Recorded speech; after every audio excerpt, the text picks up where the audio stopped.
Ja siis on see hetk, kus sa tunned, nagu oleksid maetud. Mitte lihtsalt väsinud, mitte lihtsalt kurb, vaid päriselt surutud alla.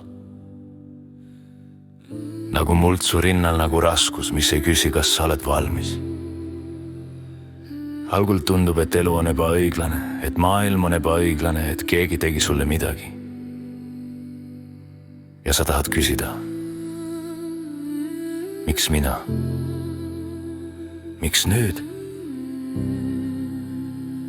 Miks nii sügavale? Aga kui sa ei põgene, kui sa ei hakka kohe süüdlast otsima, kui sa ei vääna tõde, siis hakkab midagi vaikselt nihkuma.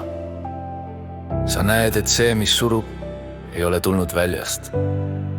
See on tõusnud alt.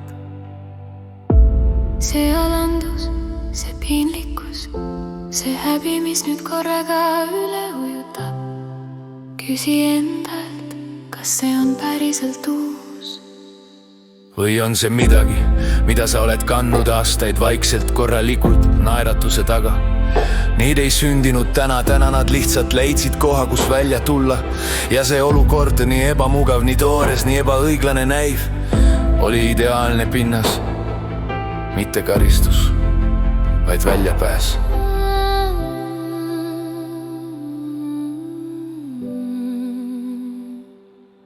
Ja nüüd on küsimus, kallis kuulaja, mitte see, kas sa tunned valu, mitte see, kas sa murdud, vaid see, kas sa lubad neil emotsioonidel olla ilma hukka mõistuta, ilma kriitikata, ilma süüdlasi otsimata. Kas sa lubad tõel olla nii, nagu ta on, ilma et sa teda parandaks, ilma et sa teda väänaks, ilma et sa teda ilustaks? Sest kui me ütleme, et armastame tõde, siis peame me armastama ka neid hetki, kus tõde ei ole ilus. Kui me ütleme, et oleme vaimsed, siis peame suutma olla kohal ka siis, kui vaimsus ei päästa.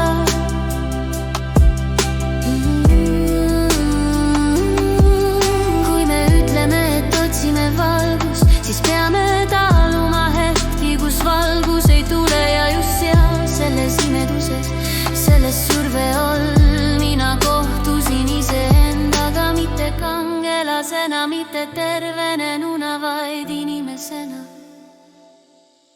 Aga kuula mind nüüd hästi, iga inimene kohtab iseennast erineval viisil. Need surved, mis sind vabastavad, ei pruugi vabastada mind. Need olukorrad, mis mind murendavad, võivad sind hoopis lukustada. See, mis on kellegi jaoks püha murdepunkt, võib teisele olla liiga palju. Ja see ei tee kedagi valeks, see teeb meid erinevaks.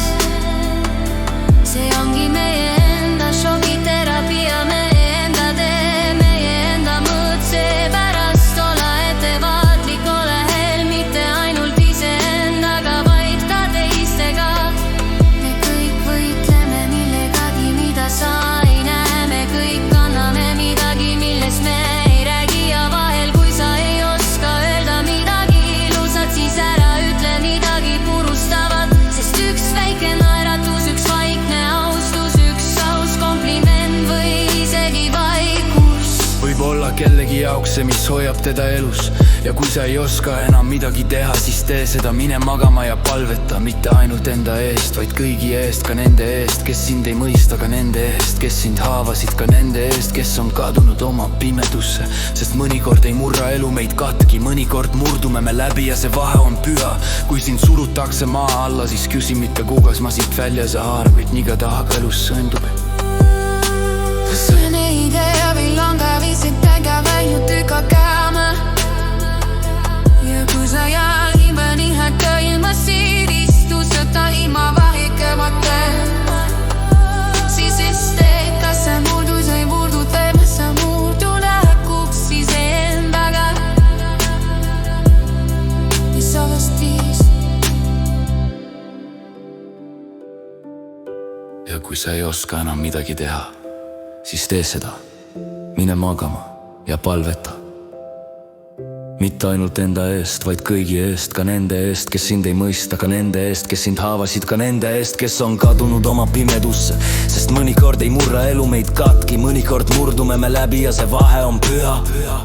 Kui sind surutakse maa alla, siis püsi mitte, kui sa snuži paima saa.